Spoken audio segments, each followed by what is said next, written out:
जन्म से लेकर हमारी मृत्यु तक हमारे साथ जो कुछ भी गलत घटनाएं घटती हैं, जो कुछ भी गलत होता है, वो सब बातें हमारे हृदय पटल पर छप जाती हैं। वो हमें हमेशा याद रहती हैं। हम इन्हें चाहकर भी भुला नहीं सकते। लेकिन जब भी हमारे साथ कोई और नई घटना घटती है या फिर हमारे साथ कुछ गलत होता है, तो हम अपने आप से ये जरूर कहते हैं कि हमारी तो किस्मत ही खराब थी, हमने तो पूरी कोशिश की थी, या फिर हमारा तो कोई दोष ही नहीं था। और जब हमारी किस्मत ही खराब है तो हम कर ही क्या सकते हैं। अगर आप भी यही सोचते हैं और यही मानते हैं तो आज की ये कहानी आपके लिए ही है।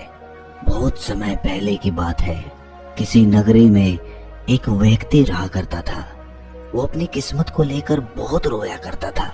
उसे लगता था कि उसकी किस्मत बहुत खराब है और भगवान ने ना जाने क्यों उसकी किस्मत ऐसी लिखी है। एक दिन वो व्यक्ति एक सड़क से होकर गुजर रहा था। तभी उसने देखा कि एक बौद्ध भिक्षु ध्यान में लीन बैठे हुए हैं।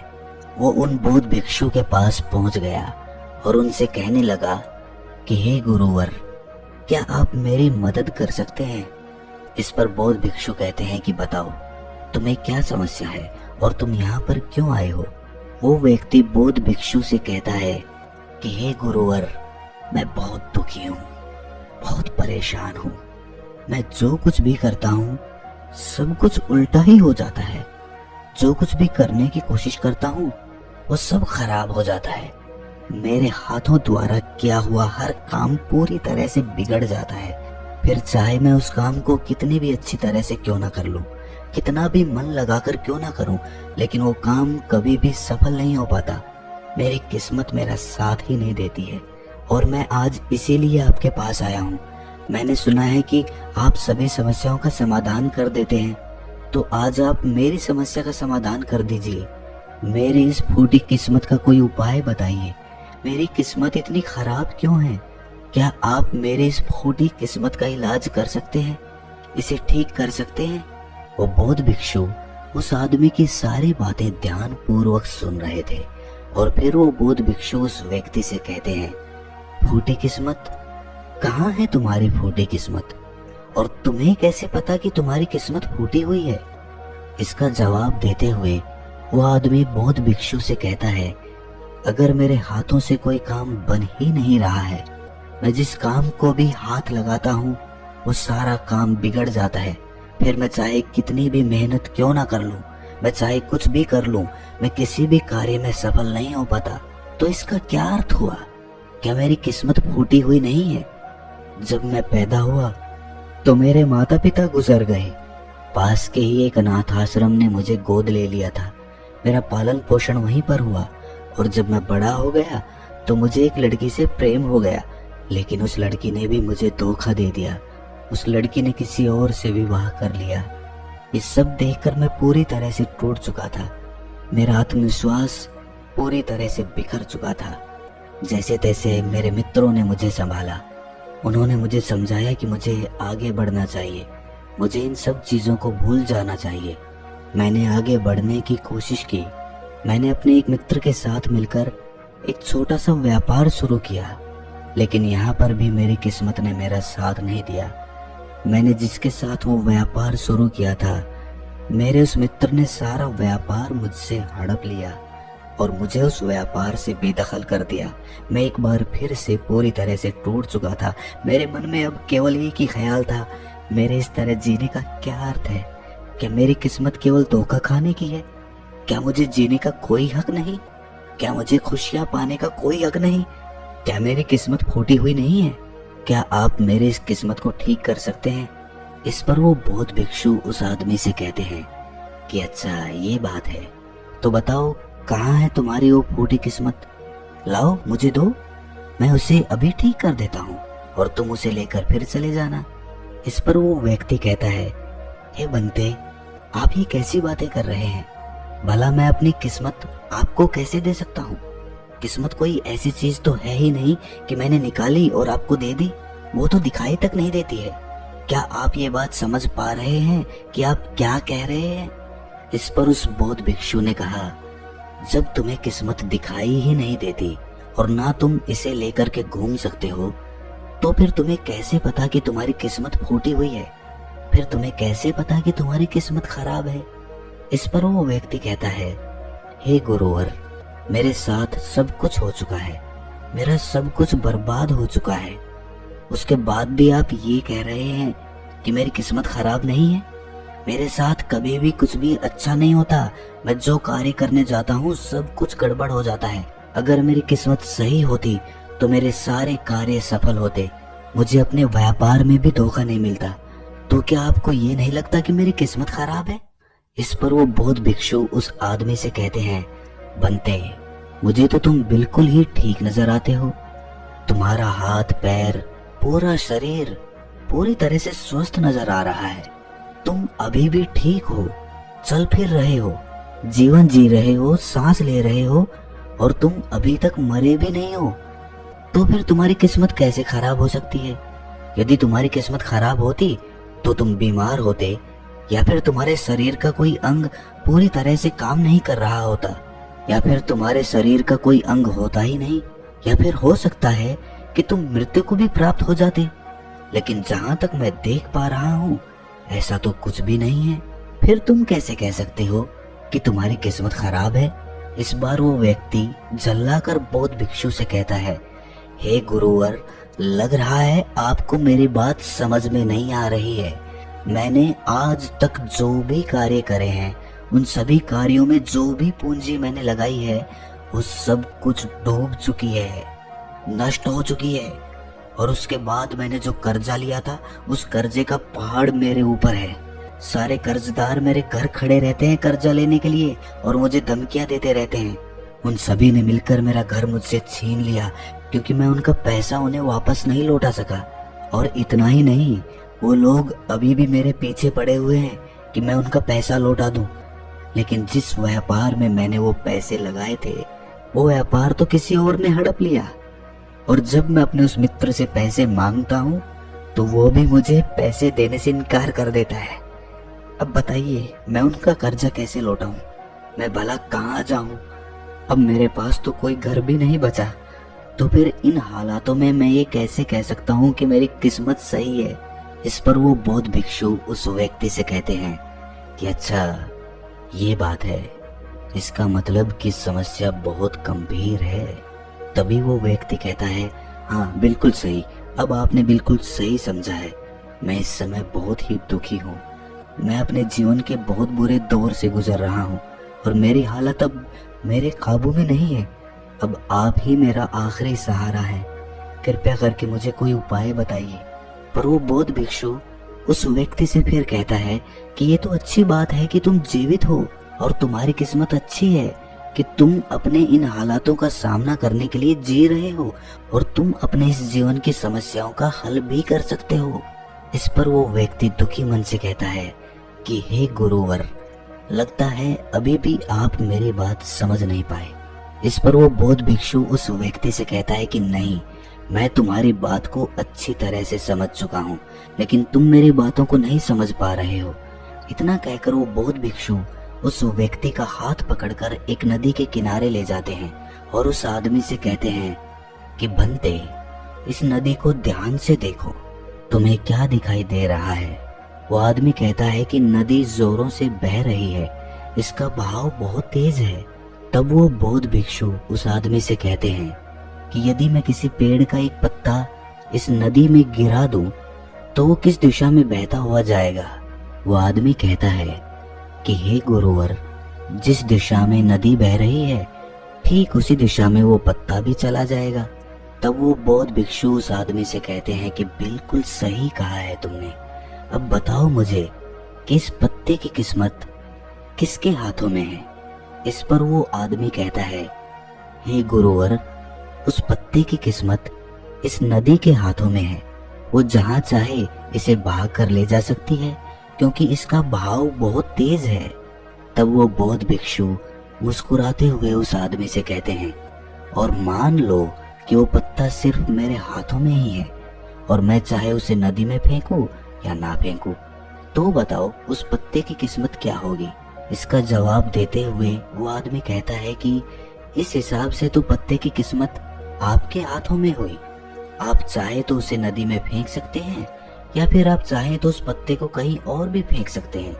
इस पर वो बौद्ध भिक्षु मुस्कुराकर उस आदमी से कहते हैं, इस पत्ते की किस्मत ना तो नदी के हाथों में है और ना ही मेरे, क्योंकि मैं चाहे कितनी भी कोशिश कर लूं, यदि एक पत्ता किसी वृक्ष से टूट चुका है तो वो आज नहीं तो कल सूख ही जाएगा।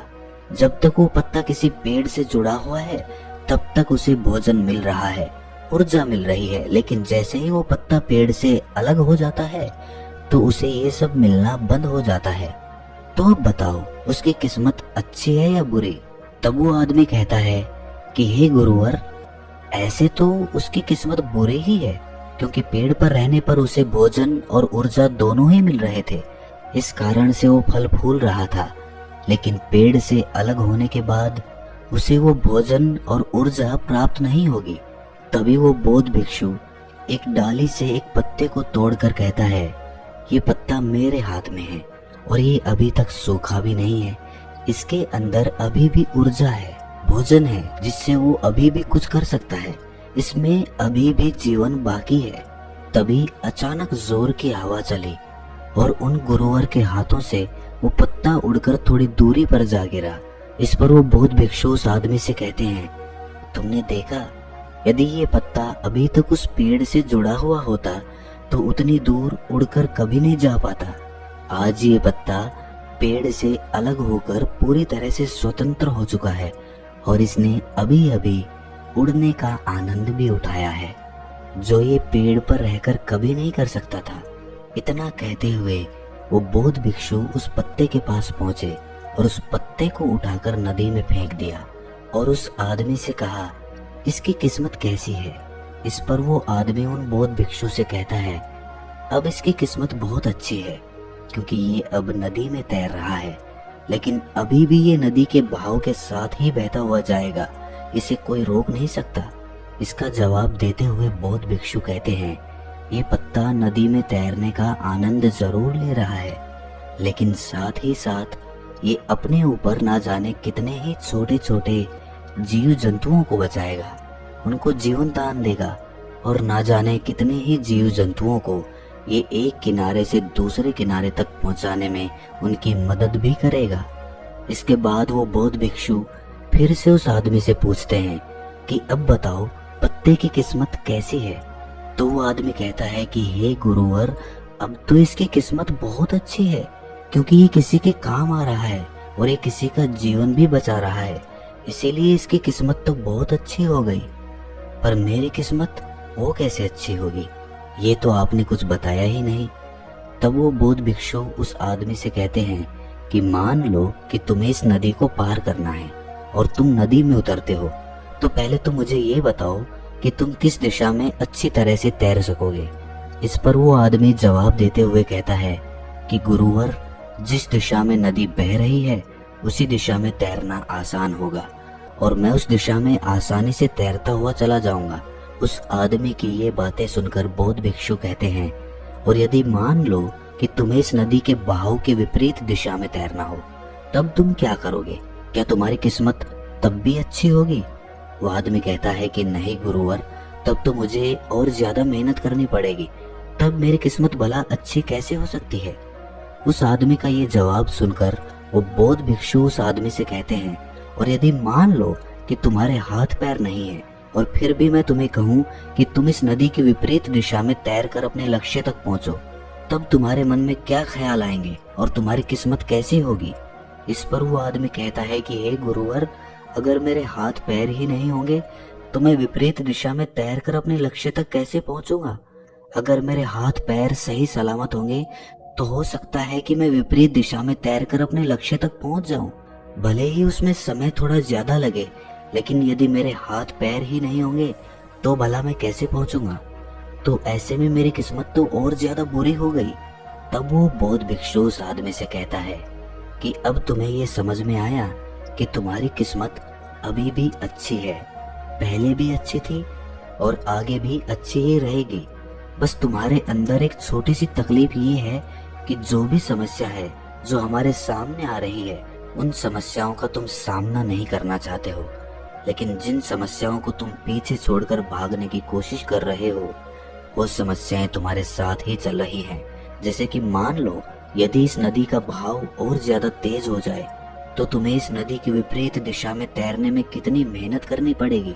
वो आदमी कहता है, हे महाराज, तब तो मुझे अत्यधिक मेहनत करनी पड़ेगी और मुझे बहुत ज्यादा थकान भी होगी, लेकिन किसी ना किसी तरह मैं अपने लक्ष्य तक पहुंच जाऊंगा। तब वो बौद्ध भिक्षु उस आदमी से पूछता है, अच्छा मान लो नदी का बहाव और भी ज्यादा तेज हो जाए तो क्या तुम नदी की विपरीत दिशा में तैरना पसंद करोगे? वो आदमी कहता है, नहीं नहीं गुरुदेव, मैं तो इस नदी में उतरने का सोचूंगा भी नहीं, विपरीत दिशा में तैरना तो दूर की बात रही। आखिर में अपनी सभी बातों का निचोड़ निकालते हुए वो बौद्ध भिक्षु उस आदमी से कहते हैं कि ठीक उसी प्रकार जब हमारे जीवन में अत्यधिक कठिनाई या अत्यधिक परेशानियां आती हैं, जो नदी के तेज बहाव की तरह होती है, और जब हमें ये घेर लेती है तो हमें कुछ भी समझ नहीं आता और हम इनसे भागने की कोशिश करते रहते हैं। हम इनका सामना कभी करना ही नहीं चाहते। लेकिन तुम्हें ये ध्यान रखना चाहिए कि जब भी तुम्हारे सामने ऐसी परिस्थिति आए कि तुम्हें लगे कि तुम्हारे हाथों में कुछ नहीं है, तब तुम्हें नदी की दिशा में बहकर अपने लिए एक सुरक्षित स्थान खोजना चाहिए, क्योंकि उस समय तुम्हारा ध्यान केवल अपनी रक्षा पर होना चाहिए, क्योंकि जिसकी रक्षा तुम्हें करनी है वो है तुम्हारा जीवन। यदि तुम्हारा जीवन तुम्हारे साथ रहेगा तो आज नहीं तो कल ये तेज बहाव जरूर शांत हो जाएगा, और नदी का बहाव भी हमेशा के लिए एक जैसा नहीं रहेगा। उसे आज नहीं तो कल थमना ही पड़ेगा, और जब नदी का बहाव कम हो जाएगा तब तुम चाहो तो नदी की विपरीत दिशा में तैर सकते हो, और फिर तुम जैसा चाहो वैसा मुकाम हासिल कर सकते हो। तो अब मुझे बताओ, क्या तुम्हें अभी भी ये लगता है कि तुम्हारी किस्मत खराब है, या फिर तुम्हारी किस्मत अभी भी फूटी हुई है? ये कहकर वो बौद्ध भिक्षु जोर जोर से हंसने लगते हैं, और ये सुनकर वो आदमी भी जोर से मुस्कुरा उठा और उनसे कहता है कि हे गुरुवर, आप सही कहते हैं, मेरी किस्मत पहले भी अच्छी थी, आज भी अच्छी है और आगे भी अच्छी ही रहेगी। मैं पूरी तरह से स्वस्थ हूँ, मेरे हाथ पैर सही सलामत है, मेरा जीवन मेरे साथ है, मेरे पास है, और मैं सांसें भी ले रहा हूँ। हाँ, मेरे पास घर नहीं बचा, लेकिन फिर भी अभी मेरे पास कुछ पैसे बचे हैं, खाने के लिए भोजन है, पहनने के लिए अच्छे कपड़े हैं, जिनकी मदद से मैं एक बार फिर से अपने उन मुकामों को हासिल कर सकता हूँ। जो चला गया, बुद्धिमान उसका शोक नहीं करते और आने वाले कल की चिंता कर्म योगी नहीं करता। अगर मैं बीते हुए कल के शोक में डूब गया तो मैं कभी आगे नहीं बढ़ पाऊंगा। मुझे वो सब कुछ चाहिए जो मैं पाना चाहता हूँ, मैं उसकी तलाश में अब आगे बढ़ना चाहता हूँ। मैं वो सब प्राप्त करना चाहता हूँ, और मैं वो प्राप्त करके ही रहूंगा, क्योंकि अब मैं उस पेड़ से अलग हो चुका हूँ जो मुझे बांधे हुए थी, मुझे रोके हुए थी। लेकिन अब मैं उस पेड़ से अलग हो चुका हूँ, और अब मेरे पास एक ऐसा सुनहरा मौका है जिससे मैं अपने जीवन को संवार सकता हूँ, उसे निखार सकता हूँ। इतना कहकर वो आदमी उस बौद्ध भिक्षु को प्रणाम करता है और अपने मार्ग पर आगे की ओर निकल पड़ता है, और वो बौद्ध भिक्षु भी अपनी राह पर आगे चल पड़ते हैं। अगर ये कहानी आपके दिल को छू गई तो इस चैनल को सब्सक्राइब करके नोटिफिकेशन बेल को जरूर प्रेस कर देना। ये कोई ऑर्डर नहीं है, ये एक रिक्वेस्ट है, मान लीजिए। तो दोस्तों, मिलते हैं अगली कहानी में, तब तक के लिए like, comment, share and subscribe करें। Thank you.